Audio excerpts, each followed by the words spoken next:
Kio vi faras? Mangu fekon kaj mortu! Yes, Sergento! Malsupren!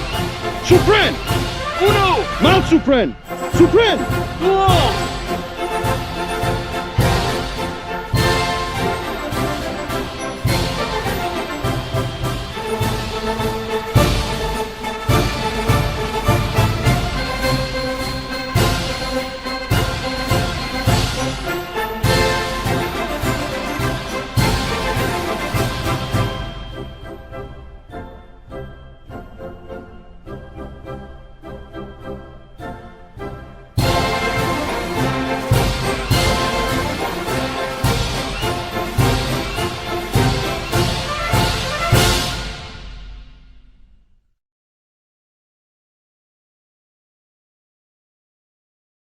And Saluton YouTube. Mi estas Caporalo Melisto kaj hodiaŭ ni diras pri el Circle Dragon grupo de Aggressorland. Hello YouTube, I am Corporal Miller. Today we're going to talk about the Circle Trigon Party of Aggressorland. Now, what is the Circle Trigon Party and what does it have to do with me speaking Esperanto and wearing this ridiculous outfit? Well, unfortunately for all of my friends and viewers, I have been forcibly conscripted into the army of Aggressorland, which is controlled by the authoritarian Circle Trigon Party. Aggressorland is a fictional nation created by the U.S. Army Aggressor Center in the late 1940s as a training aid for large-scale military exercises. In 1946, the U.S. Army conducted a massive after-action review of the entire Second World War. One of the lessons learned was that the U.S. Army lacked realism in both its tabletop and field exercises, and thus sought to rectify this. In the same year, the U.S. Army Aggressor Center was established at Fort Riley, Kansas, and its staff was tasked with creating a realistic enemy that U.S. Army soldiers and command staff could fight against in preparation for future peer conflicts across the world. They came up with Aggressorland and its infamous Circle Trigon Party and created a series of field manuals detailing this dastardly enemy of the free world. These manuals are FM 30-101, 102, 103, and 104, along with supplementary pamphlets that discuss everything from drill and ceremony to aggressor employment of tactical nuclear weapons. In the first half of this video, I'm going to cover the fictional and real history of this OP4 organization, and the second half I'm going to treat you guys to what I think a modern aggressor soldier would look like if they suddenly returned a la Emperor Palpatine in Star Wars Episode 9. But first, some caveats and yabbits. R.I.P. my man Paul Harrell. To my current and future employers, I do not condone or endorse any radical political organizations I mention in this video.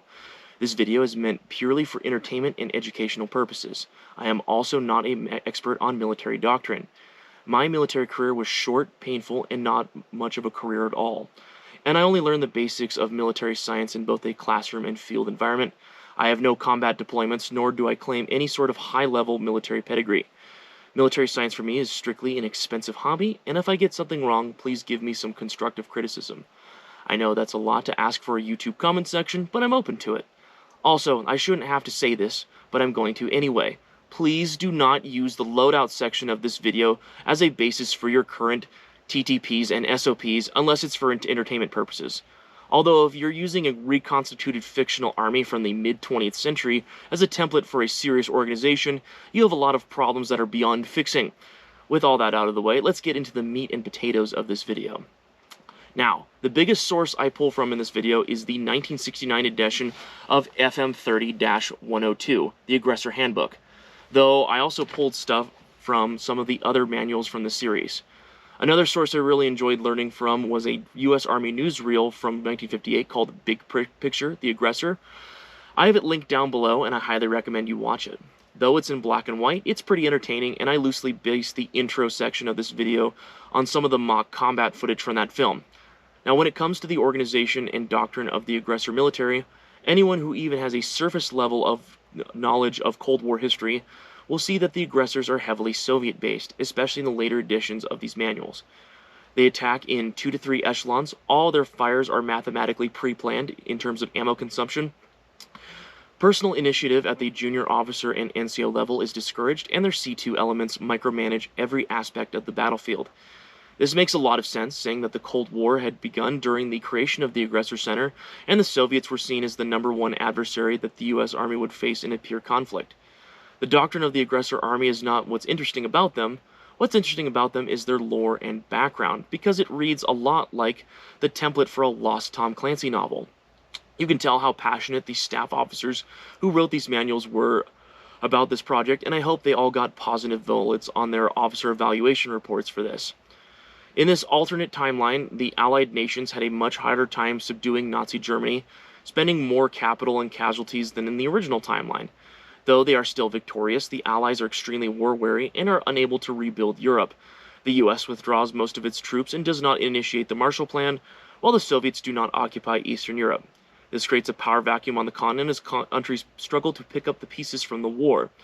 In southwestern Europe, the nation of Aggressorland, which basically consists of fascist Spain and Portugal, according to earlier manuals but is left vague in later editions, had remained neutral during World War II but was facing great hardship due to bad harvests and a loss of trade because of the war.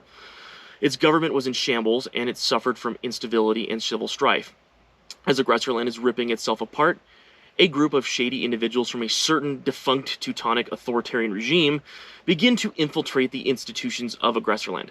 Now armed with a new ideology called Petrovancyism, named after the fictional 19th century Esperanto philosopher Alikos Petrovancy, whose radical works call for a centrally planned new world order controlled by an oligarchy, they seek to establish what I can only describe as cartoonishly evil world domination.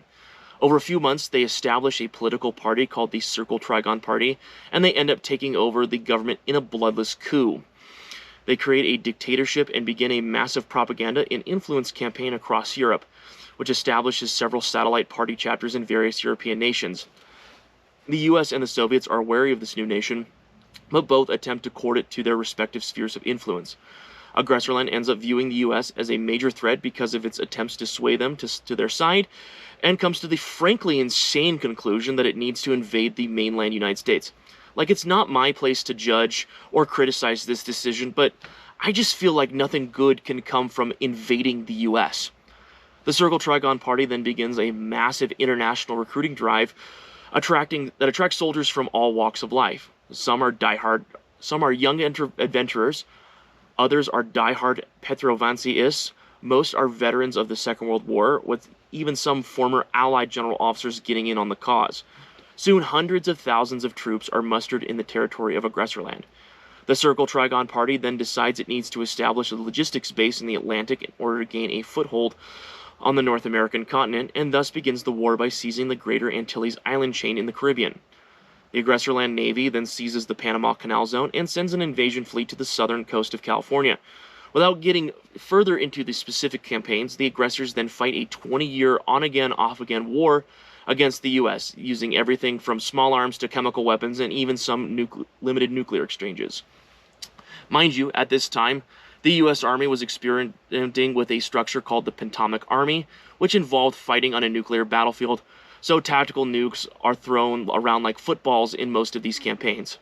Many battles take place, most of them largely occurring on large U.S. military installations, and suspiciously, all of them happen on the training grounds of these bases. Now, how these battles would work is that a U.S. Army unit, typically a brigade size or larger, would be assigned an aggressor mission. They would then draw supplies and equipment from the Aggressor Center, such as uniforms, vehicle modification kits, and smoke and sound generators for extra realism. The aggressor military was so detailed that it had its own customs, pay scales, awards, ID cards, drill and ceremony, and even retirement benefits. The Aggressor Center would then assign the U.S. unit the name of an aggressor unit with a specific backstory and TONE from FM 30-103. The U.S. unit would then convert into the aggressor unit with its personnel undergoing a block of instruction on aggressor TTPs and SOPs to save on equipment and manpower, as well as give company-grade officers valuable leadership training. A U.S. unit in the aggressor role would represent a unit one size larger than its current configuration, so a platoon would become a company would become a battalion, and so on. Once the aggressor unit was trained, it would be introduced into the exercise at a specific start line with its mission already briefed. As the exercise plays out, its progress is reported back to the Aggressor Center at Fort Riley, Kansas, so that they can integrate it with all of the other exercises occurring across the country. Once the exercise is over, an after-action review is conducted and its results are sent to the Aggressor Center for analysis and data collection. The Aggressor unit then converts back to its standard U.S. Army configuration while hopefully maintaining the lessons learned from the exercise. The largest ever Aggressorland exercise conducted was Operation Longhorn in 1952 that involved 115,000 troops. The aggressors, played by the 82nd Airborne Division, took and held the small town of Lampasas, Texas for a month before being pushed out by the 1st Armored Division and the 31st and 47th Infantry Divisions. Though considered a success, these exercises did a lot of damage to ranch land, and it very much annoyed the denizens of Lampasas, who refused the Army permission to conduct the exercise in their town ever again. Adjacent to the actual maneuver warfare training was the intelligence training aspect of these exercises. S2 and G2 shops would use these exercises to work on things like developing prerequisite intelligence requirements, PIR, and interrogating POWs. Thus why the history and culture of the aggressor military and the Circle Trigon Party is so rich and detailed. Things like ID cards, wacky helmet crests, and foreign doctrine added depth and realism that a U.S. Army intelligence officer of that era could use to develop a better picture of the battlefield and hopefully apply these skills to a real conflict. My favorite of these intelligence training aids is the adoption of Esperanto as the official language of Aggressorland and the Circle Trigon Party. For those of you who are unfamiliar with the Esperanto language, Esperanto is a stateless constructed interlanguage created by Dr. Ludwig Zamenhof in the 1880s. Dr. Zamenhof grew up in the Russian Empire in what is now Bialystok, Poland. An ophthalmologist by trade, but a skilled linguist nonetheless, Dr. Zamenhof observed in his very diverse local community that people from different ethnic groups tended not to trust each other simply because they spoke different languages. So he decided to create an international language of peace to rectify this problem. Esperanto is basically what happens when you throw French, Italian, and Spanish into a blender, give this concoction some German vocabulary with some Greek endings to keep it interesting, and garnish it with a grammar structure similar to English. If that sounds confusing, it's really not that bad. To help research this video, I took some Esperanto lessons on Duolingo and found that it was fairly easy to pick up. Now, what is a language that was created to promote international peace and cooperation doing in the U.S. Army? Well, the Army selected it as a training language because it's a completely artificial language with no culture attached to it. It's a sterile playground that intelligence officers can use to see what it's like to deal with an enemy who speaks a different language that cannot be easily translated. Of course, knowing something like Russian or Chinese would be way more useful for your career advancement, but Esperanto is an easy-to-pick-up stand-in for these languages. An interesting side note is Esperanto is a very pacifist language, so it does not have organic military terms, which means the U.S. Army had to develop their own, like Contra Aviada, which means anti-aircraft, and Quieres Penetra, armor-piercing. Looking at forums and articles from the Esperanto community, there seems to be mixed feelings about the U.S. Army using Esperanto for the aggressor military, with some seeing it as an interesting historical footnote with unique vocabulary, and others seeing it as an imperialist subversion of their peaceful interlanguage. Aggressor uniforms were also very unique, with probably the most famous feature being the wooden crest or comb glued to the top of an M1 helmet. The purpose of this addition was to make the shape of the helmet appear more foreign in order to distinguish it from the standard US M1 helmet. Other features were brightly colored collar tabs, branch insignia, and triangles. Lots and lots of triangles. Officers above the rank of colonel were allowed to customize their uniforms in any way they saw fit, leading to some very bombastic variations with swords, piping, and other various accoutrements. As part of the US to aggressor conversion process, soldiers would be instructed to dye their fatigue uniforms an awful seafoam green color, referred to as aggressor green in earlier editions of the FMs. Again, this practice was for identification purposes. Later FN editions removed this dyeing process and just asked soldiers to turn their uniforms inside out to accomplish a similar effect. Rank was initially standard U.S. Army chevrons turned upside down for enlisted and a series of pips for officers, but later FM editions simplified this to stacked horizontal bars for enlisted troops and diagonal hash marks for officers. General officers would have a wreath under their hash marks to denote their status. By the late 1960s and into the early 1970s, the U.S. Army began to transition away from the Circle Trigon Party as for exercises. The war in Vietnam had shown deficiencies in the Army's counterinsurgency warfare training and showed the top military establishment that it was still possible to get dragged into a conventional war without a nuclear exchange, thus contradicting the Army's Pentomic Army strategy. Also, through secondary sources like the Sea Lion Press article, I'll link below, It's presumed that many units did not take a lot of this training seriously, with anecdotal evidence pointing towards soldiers thinking the uniforms looked stupid, and officers scripting field training to make sure they won every time in order to look good for their superiors. In 1973, the U.S. Army would create its Training and Doctrine Command, TRADOC, which would completely centralize all schools and training under one organization. This, combined with the return of forces to Germany, reforger exercises, would spell the end for the Circle Trigon Party and the Aggressor Center, which both would be scrubbed from the manuals by 1977 in order to make way for a fully Soviet-based enemy, and eventually the infamous National Training Center at Fort Irwin, California. NTC would open its doors in 1980 as a further measure to create a more consistent environment for training. Now that I've finished talking your ear off about the basic history of this interesting Op 4 force, I would like to propose a question. What if this organization actually existed, and if so, what if they suddenly came back after decades of irrelevance and obscurity? What if the aggressors have been waiting in the shadows this whole time, waiting for the U.S. Army to let its guard down so that they can get their revenge?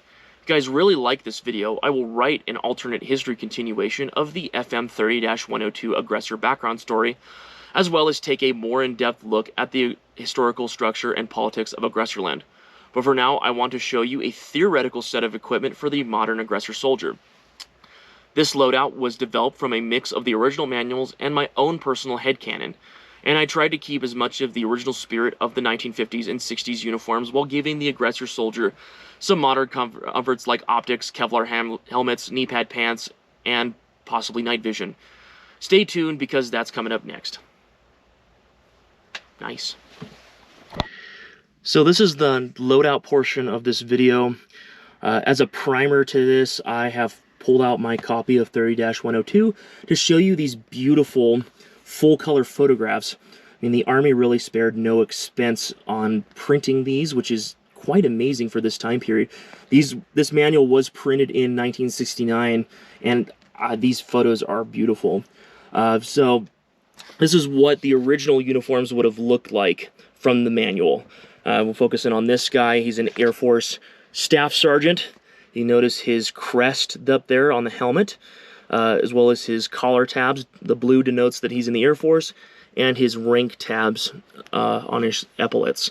Otherwise, this is a pretty standard copy of the U.S. OG-107 uniform from that time. Better picture of the helmet on this side. Here.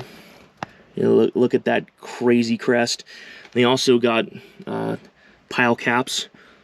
Kind of looks like an Ushanka, but definitely a very interesting uniforms. Like I said earlier, officers could build their own uniforms if they're above the rank of general, or correction, colonel. So this is a cool depiction of an admiral in the Aggressor Navy. Quite lovely photos that I can just quite never get over. They're beautiful. All right, now I'm going to show you what my interpretation of these uniforms are. So this is my modernized version of the Aggressor uniform. This is based off my headcanon and original TTP's SOPs from the manuals, and I've added some modern gear and equipment for comfort, like a modern-ish helmet and so on and so forth. I've purposely picked gear that was a generation to 2 generations behind, and that falls in line with original Circle Trigon TTP's SOPs, where they used a ton of old equipment, old weapons, old vehicles, things that were in storage for a long time, because they had a bunch of it. It looks distinct enough from what US 4 troops would be wearing on the battlefield. Big example of this is you watch a lot of the old training film footage of these guys. They use a ton of M3 grease guns. It's because the M3 adapted to firing blanks really well, and they ended up using it as like an AK substitute. When you look in the manual, the submachine gun is marked as 7.62, even though they're referring to something that looks and is the same size as a grease gun. So they turn it into kind of an AK hybrid thing, which is really neat. So as a background for this guy.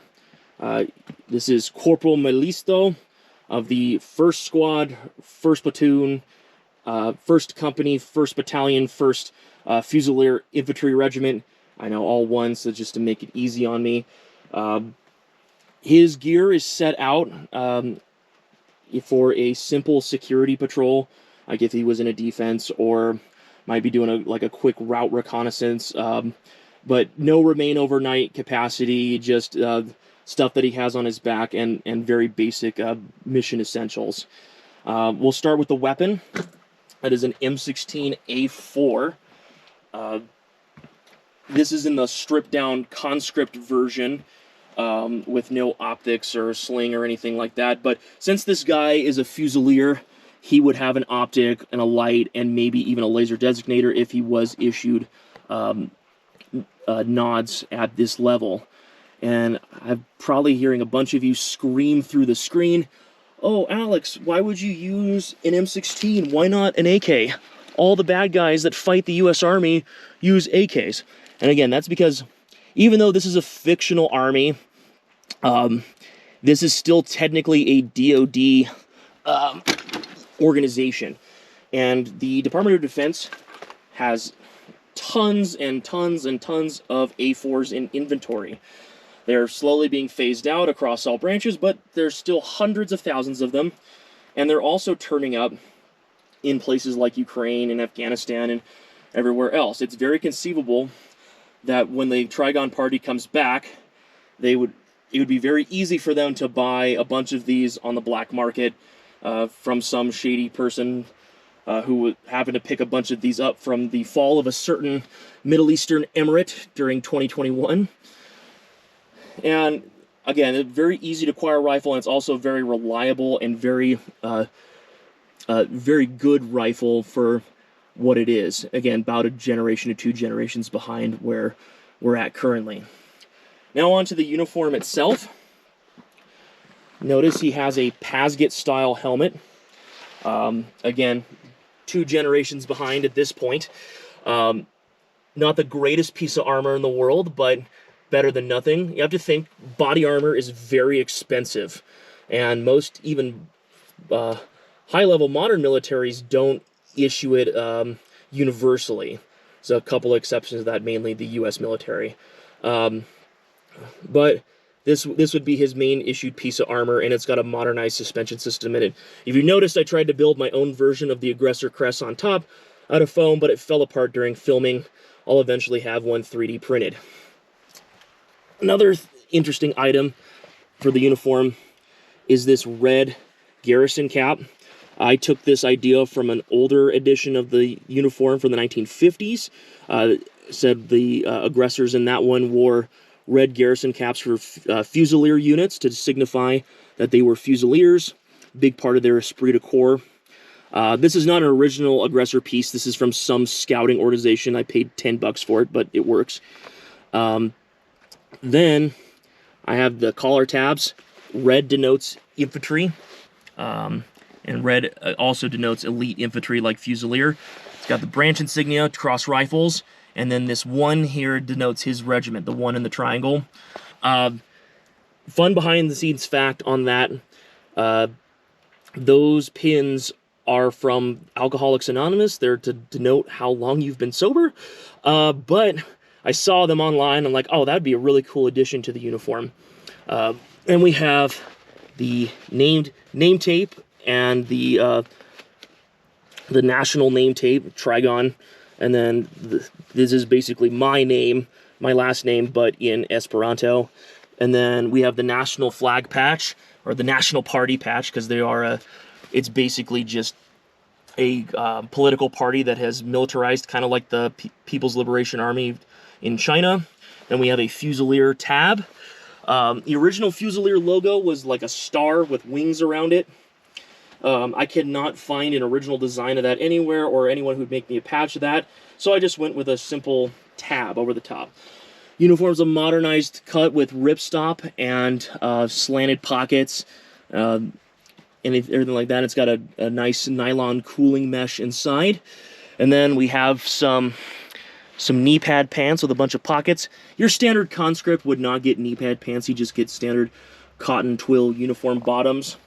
But since this guy's a Fusilier, he gets a little extra because he's a little more politically motivated, ideological motivated. I know I've been talking about Fusilier units a lot, but for those of you guys who are confused on what that is, a Fusilier is a non-airborne elite unit, very similar to the Guards designation used in the old Soviet Army and in the current Russian Army. It's just a unit that is a little better trained and has a lot more political motivation. So, other parts of the uniform, we have a simple rigger's belt.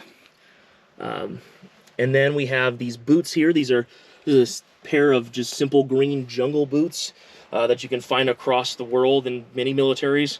Another beside seats fact, these are original 1969 dated U.S. Army jungle boots from Vietnam, and they have the steel punji protector in the sole. Moving on to the vest.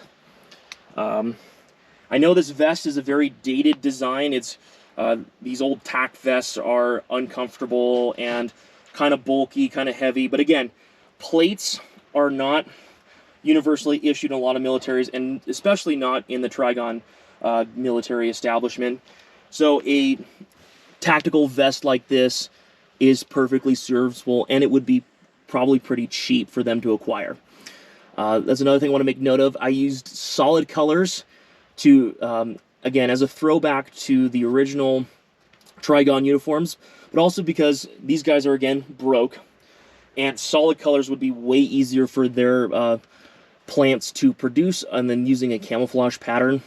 And I also didn't want to use multicam or any other patterns because a lot of patterns are nationally denoted, and I just think multicam's stupid.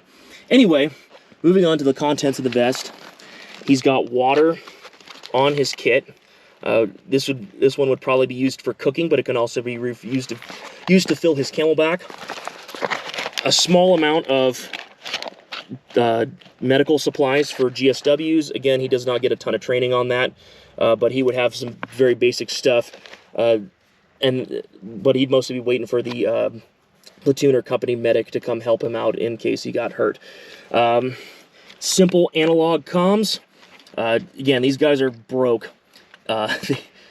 They don't really have high-level comms at this level of organization. They might have some AES 256-bit encrypted stuff at the company or battalion level and higher, but you probably wouldn't see it at the squad or platoon level. Simple multi-tool. 6 magazines for his rifle, but more could be carried in an assault. He does use P-mags. They are preferred to the steel mags if they can get them. For ordnance, I didn't bring any smokes or grenades, but figured this would be an interesting one that he could carry. This is a copy of an M14 anti-personnel mine, known as a toe popper. Being an authoritarian regime, the Trigons are probably not signatories of the Ottawa ban on anti-personnel munitions, anti-personnel mines. So he'd probably carry a bunch of these, either in pouches or in a big bag, and they could use them in a delay. If they had to pull out of somewhere real quick, leave a bunch of fist-sized holes in the ground and leave a ton of them behind. And he can also use it to deny enemy troops lanes of entry into a position. Basically, he could use it to mine trails and other avenues of approach, things like that.